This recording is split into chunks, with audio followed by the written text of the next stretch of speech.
speed जीव ये कौन कर देख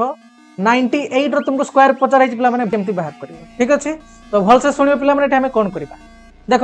यही संख्याटा तुम 100 रु आम देखले पाखापाखि तो मत बर्तमान को ये 100 रु केते अधिका ना केते कम ना तुमको सर ये 100 रु 2 कम है ना नहीं तो जति कम मुझे माइनस देकी लिखिदेली है एबे कौन करवा नेक्स्ट स्टेप रे ना ये आगे तुम 4टा एमती बॉक्स बनई दियो बॉक्स बनवा किसी दरकार नहीं बाकी जेहेतु नुआ शिखुच मुझे कहीदे एबे कौन कर जो 98टा 100 पाखर 2 कम ना हाँ तो बर्तमान गोटे कम कर यही संख्याटा को ना से पुणी थे आहरी 2 कमे दियो जति ये 100 पाखर कम ता पाखर से आहरी कमे दियो तो केते हम ना तुम सर ये 96 है ना नहीं हाँ बर्तमान जी तुम कमेल तार स्क्वायर नियो केते ना तुम सर 2 रो स्क्वायर हो 4 किंतु मन रख या 2 डिजिट रे लिखा माने 2 अंक विशिष्ट लिखा तो या 2 अंक करने कौन लिखिद या पूर्व गोटे 4 माने 0 लिखिद गोटे तो ये तार भैल्यू 04 तो यार भैल्यू हो तुम 9604 बुझेलानी आउ गोटे देख एग्जांपल जानकारी एटा को मुझे लिखिदेली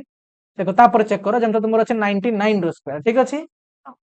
देख मु बर्तमान कौन कहली फास्ट चेक करिवो जे संख्याटा तुम डिस्कशन करूछ आगे तो तुम देखिक जान लो ये तुम 100 रो पाखापाखि देले तुम ये ट्रिकटा अप्लाई करिवो हाँ तो ये 100 रु केते कम ना तुम सर 1 कम तो कथा है जति ये कम से आहरी कम कर दियो या पाखु माने 100 पाखु ये जति कम जे संख्या तुम वर्ग बाहर करूछ ता पाखु से आहरी कम कर दियो तुमको सर 99 रु 1 वियोग कले केते हबो 98 तो ताको एठी लिखि देले ठीक अछि एबे नेक्स्ट स्टेप रे कोन करबा ना जति तुम कम कलो ना तार स्क्वायर करके एडी 2 डिजिट रे लिखि दियो मन रखे सब एडी 2 डिजिट रे हम लिखिबा 1 रो स्क्वायर से 1 तो याको हम लिखि देबा 01 बुझला कथा तो यार वैल्यू इज कौन ना तुम 9801 ठीक अच्छे